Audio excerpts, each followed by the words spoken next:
different control statement looping in C#. Okay? So develop a program using different control statements and looping. Okay? Like the if statement, okay, for loop, and etc.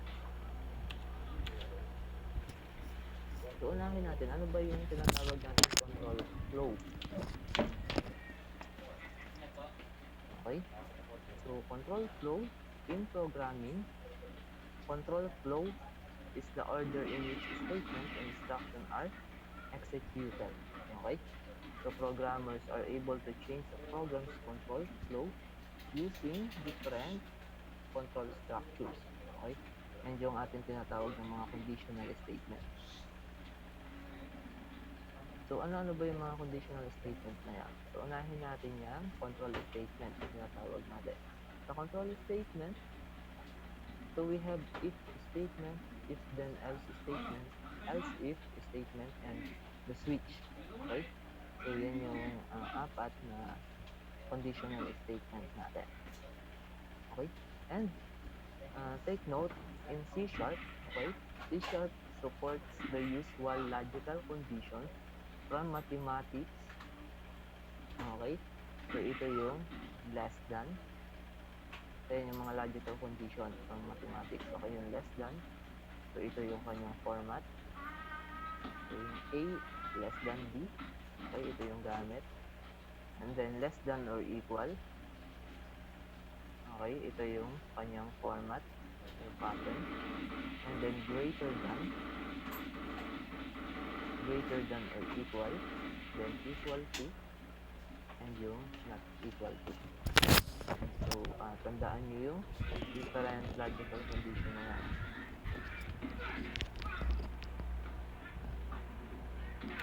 So, next is, unahin natin yung tinatawag natin if statement. Ano ba itong if statement? So, to specify a block of C# code to be executed if a condition is true, okay, we can use the if statement. Okay? So, this is the syntax.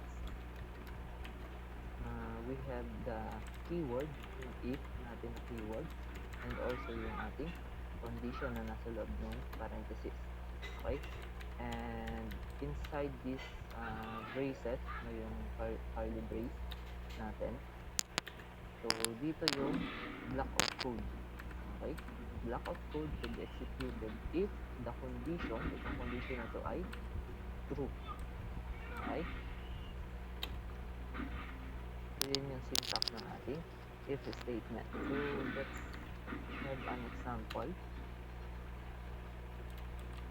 So ito yung example natin if, okay, meron tayong conditional statement dito. Ito yung ating condition if 20 is greater than 18.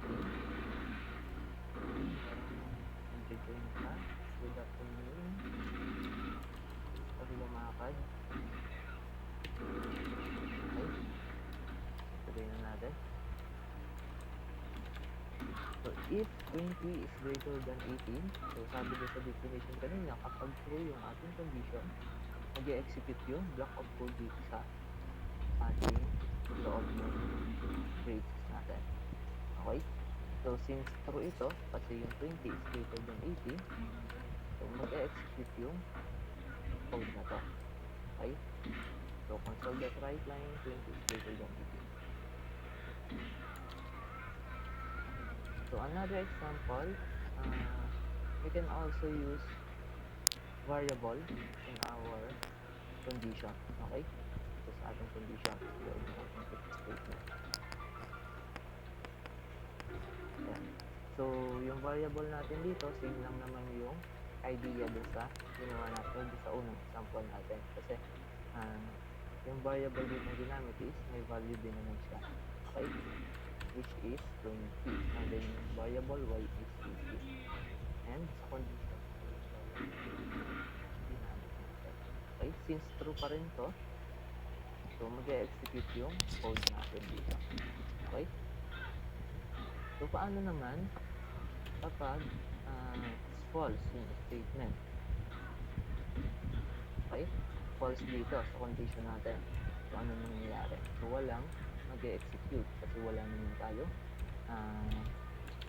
nilagay na ibang code after nitong if statement natin. Pero kung meron ditong mga code pa tayo na nilagay, so yun na yung sunod na i-run or i-execute ng ating program. Okay? So next, meron tayong tinatawag na else statement. So if the first condition is not met, sabi dito, they use else statement to specify a block of code, okay, to be executed. So this is the syntax. Okay, ito yung ating if statement kanina. Ito yung condition, and then meron tayong else statement dito sa baba.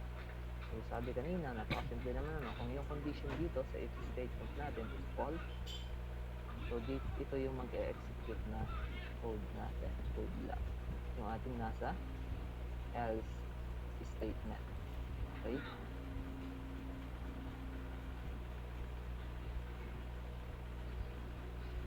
So ito yung example, same lang doon sa kanina. So if time is mayroong value, okay, which is 20, and then sa condition natin if time is less than 18, so this is false, okay, because yung value nito is 20, mas malaki siya sa 18. So ano yung mag-execute na code? Itong nasa ating else statement. Okay, so kung true ito yung dito tayo papasok sa code, sa block of code na to. Pero kung false yung nasa condition natin, dito tayo sa else statement. Okay, so ito yung pinakang last choice natin. Mr. Del Mundo, paki-off ng iyong camera.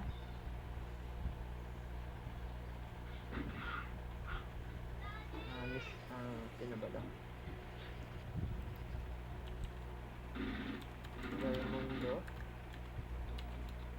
Lance, paki-off ng iyong camera. Nakanig mo ba ako? Ay, i-remove kita sa phone. Yan. Sorry po. Okay, sige. Yes, sir. Okay. So next, malinaw ba dito sa ating if else statement? So net tayo. So example, dito sa another example dito sa if else natin. So think about this example. So anyone,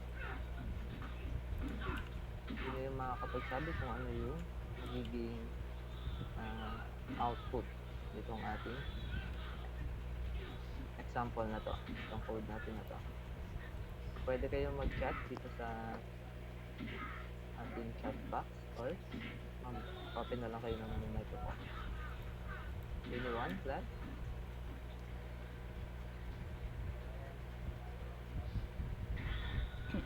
The value of y is not then true, so conditional is false. Okay. Mr. Listen. The value of y is not 20, so the condition is false. Sino pa? Sabi ni Miss Malo, so ganun din. Kasi mali pala, wala po mga isang equal. Ayun. Okay? So yung magiging output nito is error. Okay? Because kulang ng or mali yung ating syntax. Okay? So yung ginamit natin dito, yung nasa condition natin is kulang ng equal. So kung natatandaan nyo kanina, so sinabi ko kanina doon sa unang presentation natin is, diba meron tayong mga logical condition na ginagamit sa C#.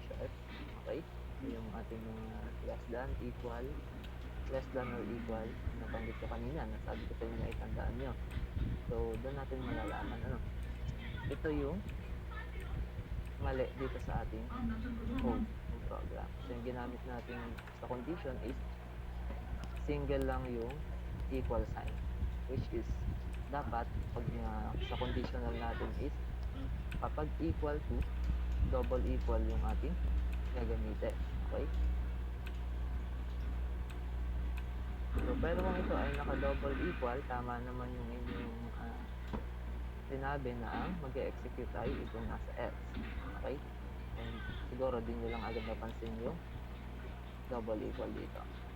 So, by the way, kapag kayo naman ay nagde-develop ng sa mismong IDE o yung ating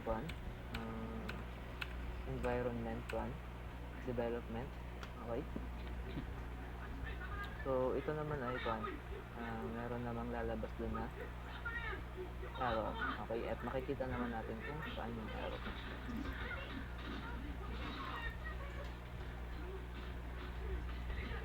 Okay? So, next tayo, meron tayong tinatawag na else if statement. Okay? So, the else if statements allows you to create a chain of if statements. Chain of if statement. Ibig sabihin, pwede tayo mag-create na multiple condition. Okay? So, hindi lang isa, hindi lang dalawa, hindi lang tatlo.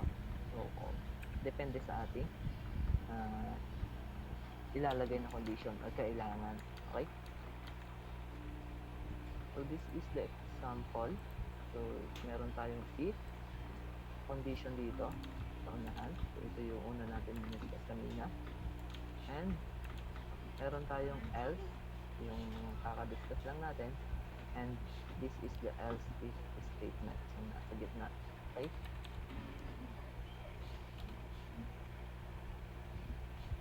Okay, mag-join pa.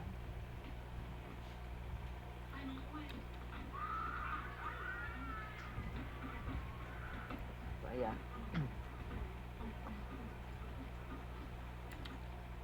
So, ito yung else if natin. Okay. Dito sa after nung condition 1. Okay. And kapag false, yung una nating condition, so ang mag-execute na code or meron pa tayong choices na i-test yung ating condition dun sa ating another condition o yung multiple condition natin. Okay. So, kung false dito sa condition 1, meron pa tayong condition 2 para i-test yun. Okay? So, kapag false pa rin dito, pwede tayong maglagay ulit ng another condition, else if, and then condition 3. Okay? And so on and so on. And yung last is the else statement para dun sa gusto natin i-execute or maging output kapag wala tayong na-met dun sa lahat ng mga condition na ginawa natin. Okay?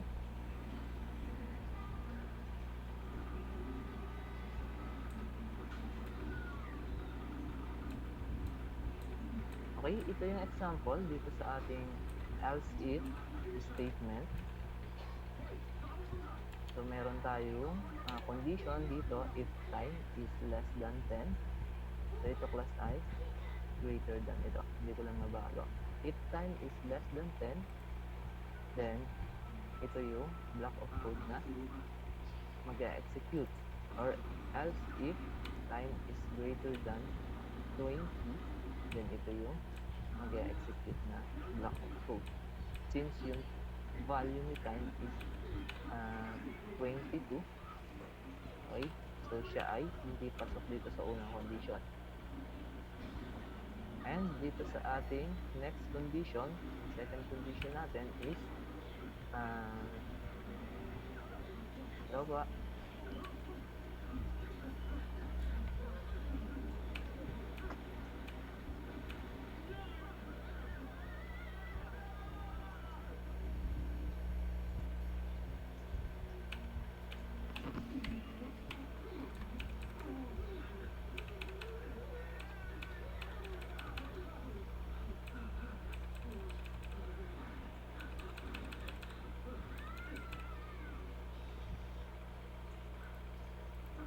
Okay?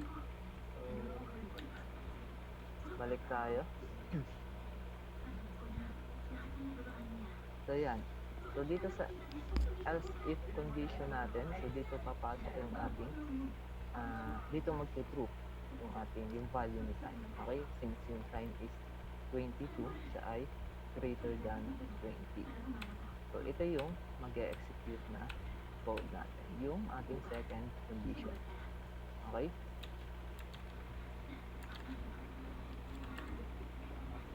So, any question dito sa ating else if? O dun sa tatlo, yung if, else, din yung else if. So, may question ba kayo? So, ito naman ay alam nyo na. Yung kung lagi na itong dinidiscuss sa inyo, mga programming subject. So, next tayo. So, meron tayong tinatawag na shorthand if, else, okay, statement. So, yung tinatawag natin ternary operator. So, kung yung natatandaan nyo, last meeting, na-discuss natin or nabanggit natin yung about ternary operator. Okay? So, sa ating different operators in programming. Okay? So, dito, yung ternary operator, so yung tinatawag natin shorthand if else, which is known as the ternary operator because it consists of 3 operands. Okay? So, ito yung syntax natin, yung ternary operator. So, itong variable, ito yung mag-hold or dito natin i-store yung magiging output o yung value, magiging result ng ating condition dito sa ating ternary operator. Okay? And then we have condition, expression true, and expression false. So, itong true, kapag true yung ating condition, ito yung magiging output. Siya yung magiging i-return na result of value. Okay? Pero kung false dito sa condition natin ay ito yung magiging result. Okay? So, itong second expression natin ay yung ating else statement. Okay? So, it can be used to replace multiple lines of code with a single line. Okay? So, example natin sa ternary operator. So, ito yung example natin. This is the variable that hold or yung dito natin i-store yung magiging output nitong ating ternary operator. Okay? And then, ito yung ating condition. Ayan. So, ano ba yung meron sa condition natin? Time is less than 18. Okay, so anong value ng time natin? 20. So, siya ba ay less than 18? Okay, parang itong yung ating if statement natin. Okay? So, since yung time is greater than 18 siya, so false yung dito sa ating condition. Okay? False siya. So, sabi ko kanina, itong unang expression natin ay kapag true yung ating condition. So, since false siya, ang magiging value ay itong second expression natin. Okay? Itong pinakang else statement natin. So, ito yung magiging value no variable nating result. Okay? Malinaw? And itong example na to is same lang dito sa sample sa baba. Okay? So, kung inyong titignan, yung if statement, ito yung condition, then ito yung expression. Then else, then another expression. Okay? So, yung else natin dito ay itong pinakang colon dito. So, nakatipid tayo ng ilang line of code. Okay? So, naging isang line lang yung ating ilan to? Kadaming line ng code natin dito sa if statement. Okay? So, hindi lang sa C# pwede natin gamitin itong ternary operators. So, meron din tayo sa PHP, Python, or ibang programming languages. Okay?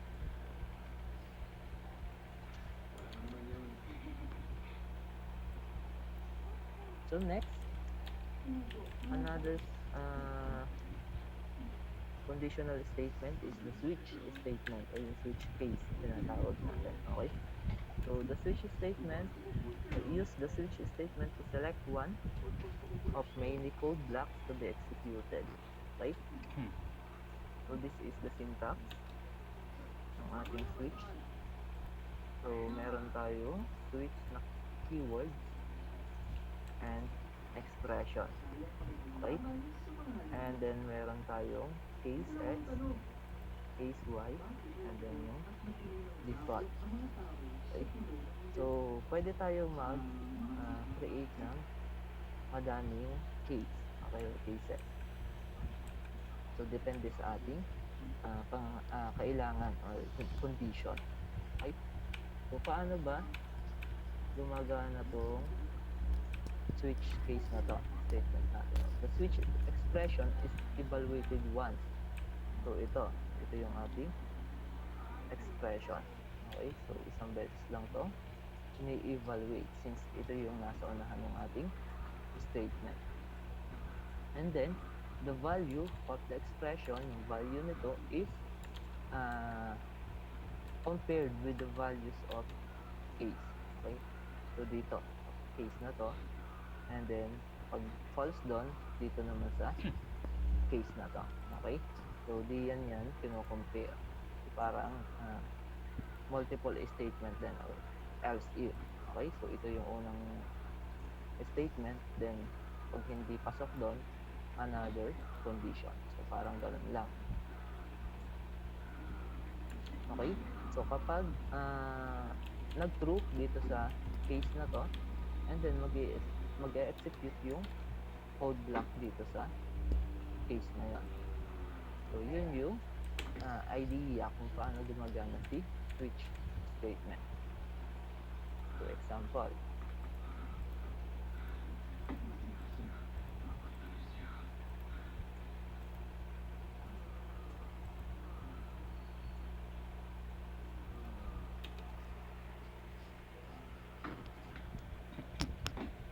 Okay? So, yan. So, example natin, meron tayong variable na day na may value na 4. Okay? So, using switch, titignan natin kung anong equivalent na araw nito, itong 4 na to. Okay? Kung siya ba ay Monday, Tuesday, Wednesday, Thursday. Okay? So, using the switch statement. So, yung ating variable is yun yung ginamit natin dito sa ating expression dito. Okay? And yung value nito, yung ating kino-compare dito sa ating mga case. Okay? Yung case 1, case 2, case 3, case 4, 5, 6, and 7. Okay? So, paano? So, yung value ba ni day is equal to case 1 dito sa 1. So, since ang value ni day is 4, siya ay not equal dito. So, false na agad dito sa unang case natin. And ganun din dito sa case 2. So, siya ay hindi equal dito. Okay? And sa case 3. And pagdating sa case 4, siya ay equal na yung value ng ating expression. Okay? So, dahil true na dito, sa case 4, execute na niya yung line ng code dito. Okay? Yung code block na to. console.writeLine Thursday. So, ito yung magiging output. Okay? So, malinaw ba?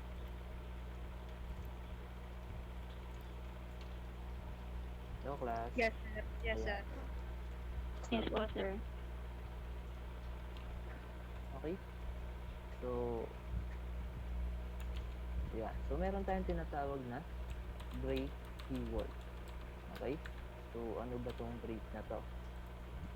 Parang masakit pakinggan pag sinabing break, ano? So, when C# reaches a break keyword, it breaks out of the switch block. Okay?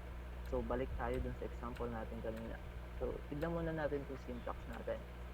Yung syntax natin, every case, merong break dun sa ating loob ng case natin. Okay? Yan. So, pag bumalik tayo dun sa example natin kanina, so dito, yung break, ibig sabihin nito, kapag nakuha na natin dito, sa case, halimbawa, itong case 4, nag-true na dito, sa case 4, ibig sabihin, nakuha na natin yung gusto natin mangyari, na-execute na natin yung code dito, and then, itinigil na natin yung operation o yung execution ng switch statement na to. Tinigil na. So, pag nakuha na, tinigil na. Parang masakit ano. Kapag nakuha na yung gusto mangyari, tapos wala lang, tinigil na yung lahat. Parang ganun lang. Okay? So, may question dun sa break. Okay, next tayo. Ayan, meron tayong tinatawag na default keyword. So, itong default ay same lang siya dun sa else statement dun kay if. Okay, yun. If else statement natin. So, the default keyword is optional. Pwede natin lagyan o pwedeng hindi. And specify some code to run if there is no case match. Ibig sabihin, dito sa example natin, yung sa mga case natin, itong case 6, case 7, so kapag hindi nag-match sa dalawang case na to, meron pa tayong last choice, yung default. Okay? So dito, ito yung mag-execute na code natin pag wala na talaga dito sa unang mga cases.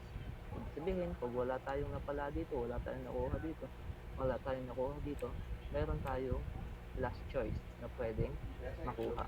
Okay? So, ganun yung default. Code. Any question? May question ba? Naintindihan ba dun sa ating switch statement? Class? Parang unbroken na section yun. Okay, sige. So, next tayo yung goto statement. So, meron tayong tinatawag na goto. Hindi yung nakakain, ano? So, dito sa ating example, so, tignan muna natin kung alam nyo ba kung paano gamitin tong goto statement na to. So, based dito sa ating example, ano yung magiging output? Anyone? Pwede nyo i-type or sabihin. It's time to work. Okay. Sabi ni Mr. Marasigan, Jericho. Time to work. Okay. Correct. So, yung magiging output nito is yung nasa case N. Okay, ito, it's time to work. Ito yung mag-execute. Bakit? O bakit po case M yung nang nag-execute? F naman yung value ng working day. Okay? So, dito, yung value ng working day, i-compare natin dito sa case M, which ay false. Okay? Kasi, hindi naman equal yung F dito sa M. So, false na siya dito. And then, jump tayo dito sa case W. False pa rin kasi hindi siya equal. And then, dito sa pangatlong case natin ay hindi ko inikesan. Okay? Yan. So, dito sa pangatlong case natin, dito siya nag-true. Okay? Dito sa case F. Kasi yung value ng working day is F. Okay? Since true dito, mag-execute yung code na meron si case F. Which is, ang code na nandito is yung goto. Okay? Yung goto statement natin. And, ginamit natin yung goto statement natin para magpunta dun sa case M. Sabihin, goto, case M. Pupunta dun sa case M. So, nasan ba yung case M? Yung case M natin is eto. Case M yung nasa unang case natin. So, pagpunta niya dito sa case M, i-execute na niya yung code. Meron yung case M, which is itong console.writeLine, it's time to work. So, kaya ito yung mag-execute na output. Okay? So, yun yung paggamit ni go to statement. Okay. And also, itong break. So, may break siya. Sabihin, mag-i-stop na yung execution ng switch statement natin. Okay? So, next, meron tayong tinatawag na looping. Okay? So, in computer programming, a loop is a sequence of instructions that is continually repeated. Okay? So, from the word repeated, paulit-ulit, until a certain condition is reached. Okay? Meron tayong while, do, while loop, for loop, and for each loop na pwedeng gamitin. So, unahin natin yung while loop. So, ano ba itong while loop na to? Okay? This statement loops through a block of code as long as the specified condition is true. Okay, this is the syntax ng ating while loop. So, meron tayong keyword na while and then condition sa loob ng ating parenthesis. And hanggat true yung condition natin, mag-execute yung code block natin dito sa loob ng while loop natin. So, hanggat true siya, mag-execute to, then maglo-loop ulit siya, and then check ulit yung condition. Kung true, mag-execute ulit yung code block ng looping. Okay, hanggat true, maglo-loop siya. Okay, so para mas malinaw, example.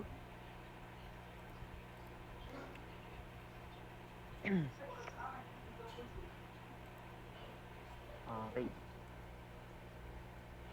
So, meron tayong variable I, which is ang value is 0. Okay? And using while, i-print natin yung value niya. Okay? And we have condition. So, kung yung I ba is less than 5, then mag-print yung value ni I using the while loop statement. Okay? So, since yung value ni I is 0, siya ay pasok sa condition. So, sa condition na to. Then, mag-execute yung code block natin dito. Ipiprint yung value ni I, which is 0. Okay? And, don't forget to increase the variable used in the condition. Itong variable na I. Okay? Using the unary operator, yung ating increment. Okay? So, pag nag-add tayo ng isa dun sa variable I, so magiging value na nito is 1. Okay? And then, maglo-loop siya another test dun sa condition. So, yung value ba ni I is less than 5, yung 1. So, less than pa rin siya, kaya ipiprint pa rin dito sa ating code block. Ipiprint yung 1, and then, increment, begin to, condition, okay, pasok pa rin, 2 is less than 5, print ulit, 2, and then increment, loop ulit. So, ganun lang yung idea nung while loop natin. Okay? Hanggang sa 3, and then 4. Pag na-print yung 4, plus 1 ulit, magiging 5 yung value. I-check sa condition, and then, pag false na siya, kasi yung 5 is equal to 5 na, hindi na siya less than, hindi na pasok dito sa ating condition. Titigil na yung looping. Okay? So, that's the idea kung paano gumagana yung ating while loop.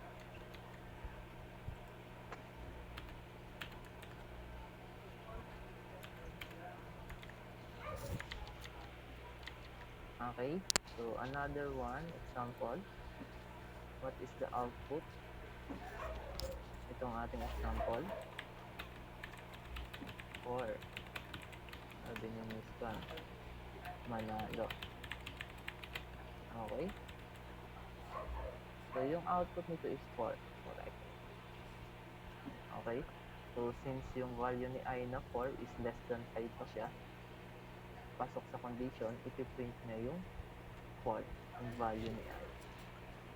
4.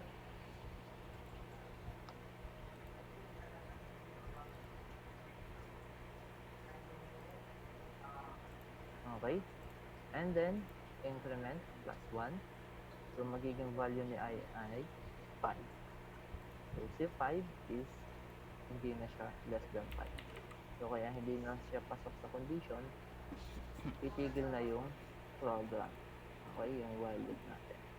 So, nag-print lang ay yung 4 na value. So, another one, ito yung example natin na hindi pasok sa condition. So, kung halimbawa, yung value ni I is 5, so, dun pa lang sa initial value niya is false na agad dun sa condition. Hindi na siya pasok. Ibig sabihin, walang magiging output. So, hindi na siya agad papasok dito sa ating execution ng code block natin. Okay? Kasi dito ay false na siya. Okay? So, malinaw yung while loop natin. So, meron tayong tinatawag na do while. So, do while loop is a variant of while loop. Okay? So, hindi lang pabig may variant. Pati si while loop. So, this loop will execute the code block once ito before checking if the condition is true. Okay? Nauna yung execution ng code block before the condition. Okay? So, let's have an example. So, this is the example. We have variable I, value is 0. And then, so using do while loop, okay? So, yung do, dito sa do natin, execute niya muna yung code block. Okay? I-print niya muna yung value ni I, which is 0. And then, mag-i-increment plus 1. And then, condition. So, yung 1 ba is less than 5. Okay? Since true pa rin siya, true siya, maglo-loop na yung ating statement.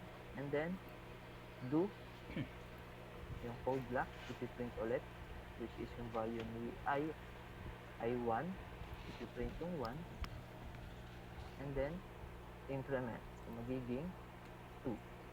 And then, condition. So, dito, huli yung condition. Okay? So, na-execute na yung value ni I bago pa niya i-check dun sa condition. So, another example.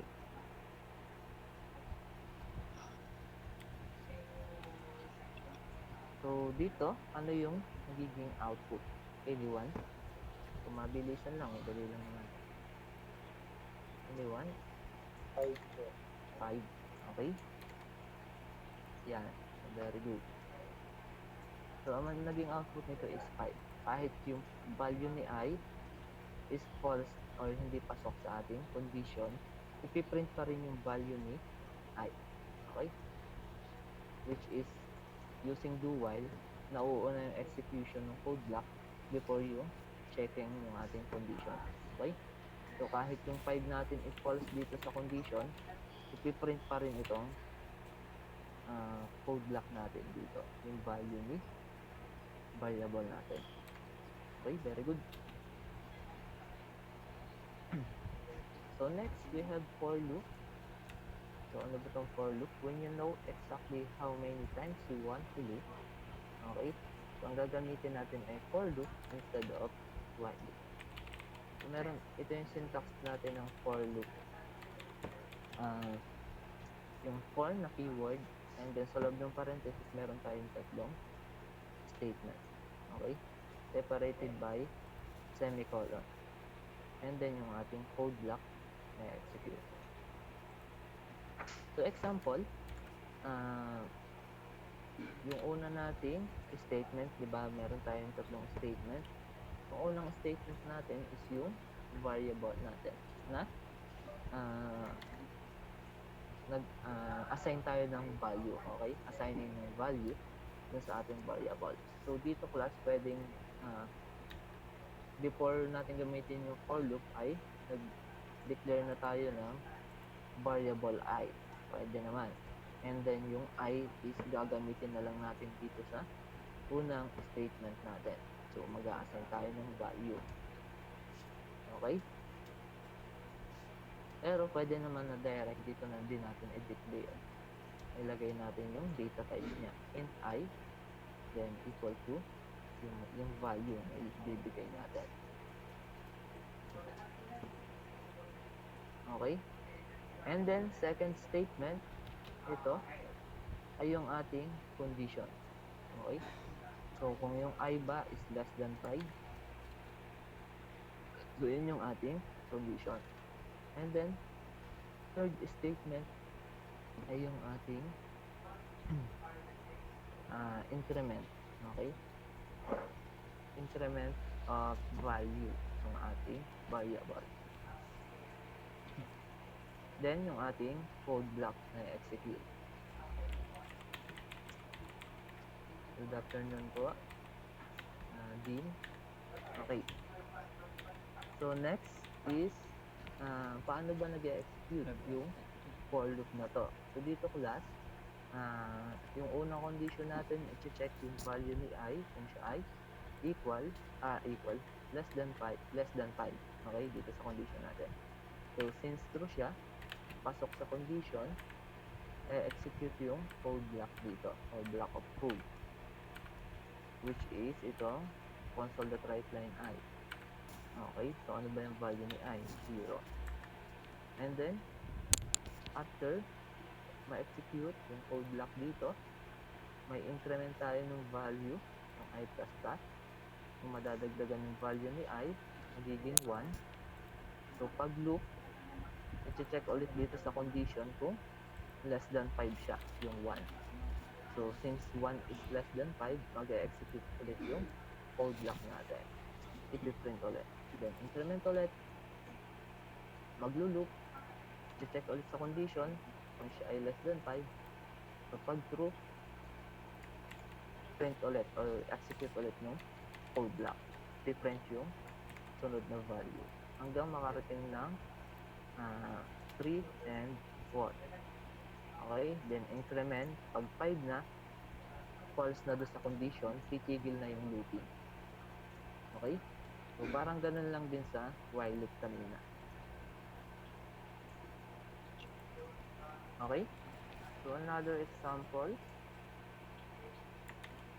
Yan. So, meron tayong tinatawag na break statement. So, hindi lang dun sa ang ginamit natin, sa while. Okay? Sa switch. Okay, sorry. Doon sa switch statement natin, merong break, di ba, kanina? So, dito ay, sa looping ay meron din. Pwede din natin gamitin yung keyword na break. Okay? So, the break statement can also be used to jump out of a loop. Okay? So, this example, jump out of the loop when I is equal to 4. So, based dito sa example natin, ano yung magiging output kapag meron tayong break statement dito sa loob. 21.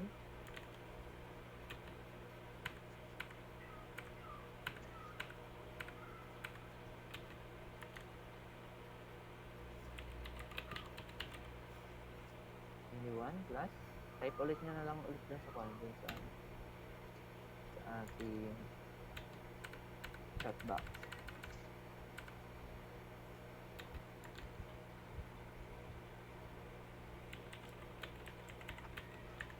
Zero, 1, 2, 3, 4. Okay. 0 hanggang ano? 1, 2, 3. 0, 1, 2, 3, 4. 0, 1, 2, 3. Okay. Okay. Sige.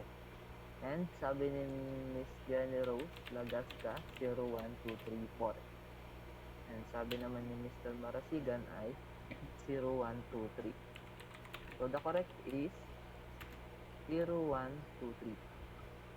Okay? So, kahit yung condition natin is hanggang 10, yung condition natin, since meron tayong break, okay, and parang doon sa switch statement natin, so the break keyword used to stop the execution ng ating isang statement. Okay? So, pag nakuha na natin yung gusto natin mangyari doon sa condition natin, titigil na natin yung statement o yung operation ng ating code. Okay? So, medyo masama ito sa break. Nakadalawa na tayo. So, ganito yung explanation class. Okay, isa-isahin na lang ulit natin kung paano nangyari. 0, 1, 2, 3 lang. Okay, since yung value ni I ay 0, pasok siya dito sa condition. Pero hindi naman siya pasok dito sa if statement natin kasi ang condition dito is equal to 4. Okay? Ipiprint niya dito yung value ni I, which is 0. And then, maglo-loop plus 1 yung value ni I, pasok sa condition, ipiprint ulit dito. 1, and then 2, maglo-loop ulit, magiging 3. Okay? And then, pag loop niya, plus 1 ulit, ang value ni I magiging 4. Since pasok siya dito, condition natin sa for loop. Okay? So, execute niya pa rin yung nasa loob ng for loop. Pero, pasok na siya dito sa condition natin ng if statement sa loob, which is yung value ni I is 4, siya ay equal to 4. And then, pag in-execute niya ito, yung ginamit natin break statement, okay, ititigil na niya yung operation or execution ng ating for loop. Ibig sabihin, anumang kasunod na loop nito or code nitong break, hindi na niya e-execute. Okay, itong nasa ilalim na console.writeline na to, hindi na niya ipiprint yung 4 kasi dito pa lang sa taas tinigil na niya, binwrite na niya. Okay, so kaya hanggang 3 lang yung naging output. So ganun yung ideya. Pero kung itong console.writeline natin na to is nandito sa unahan before yung if statement natin, before siya i-break, na i-print muna yung value ni 4, okay, ni I. Okay, pag nandito sa unahan ng if statement natin. Pero since nauna itong break na to, naunahan tayo, hindi na natin na i-print ng value. Okay, kaya hanggang 3 lang yung na i-print ng for loop natin. Okay, so malinaw. May question dito sa break statement?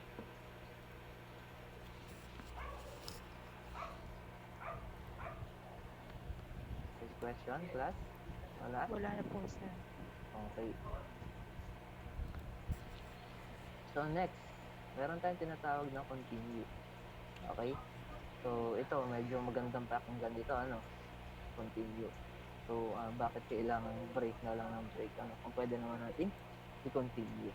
Okay, the continue statement breaks one iteration in the loop if the specified condition occurs and continues with the next iteration in the loop. Okay? So, sabi ay, if specified condition occurs and continues with the next iteration. Okay? Sabi next iteration. So, tandaan nyo yung next iteration. So, dito sa example natin na to, ano yung magiging output kapag meron tayong continue statement dito?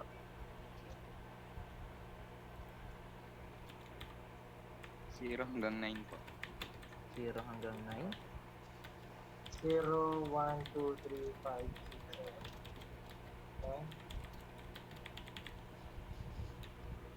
Elite Okay. lang po. So, yun. Very good. So, tama yung sabi ni Mr. Marasigan, Jericho. So, nalikdangan yung 4.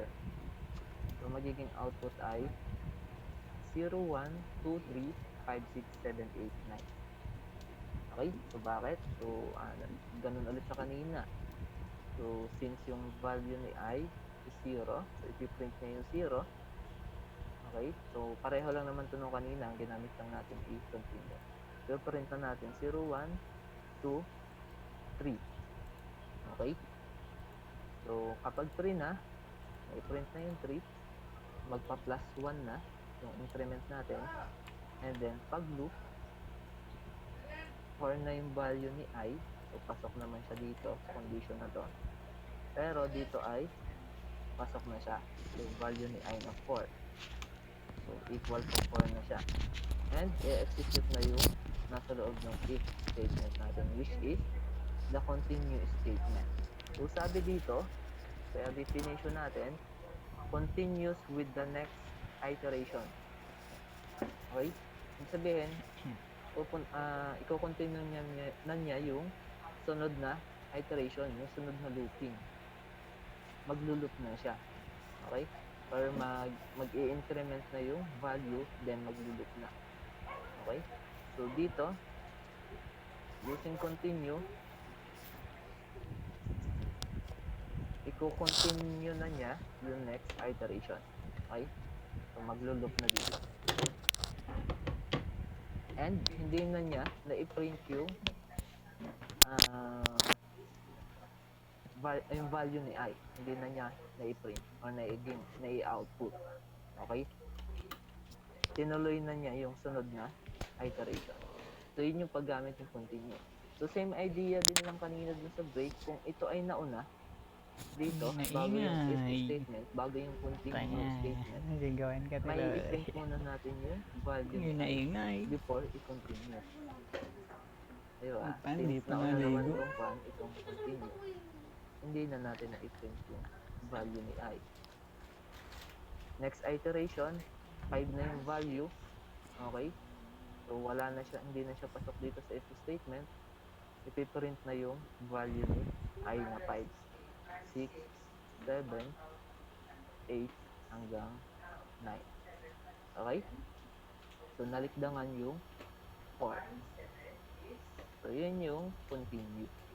Okay? So, hindi naman kailangang itigil. Okay? In-stop na niya dun sa possible na maging output ng problem na yon. So, binaliwala na niya yung magiging output nun. Kinontinue na lang yung iteration. Okay? So, hindi naman kailangan laging break. Pwede namang i-continue. Okay? So, naintindihan yung paggamit ng break and continue dito sa ating for loop. Yes, po. Yes. Okay.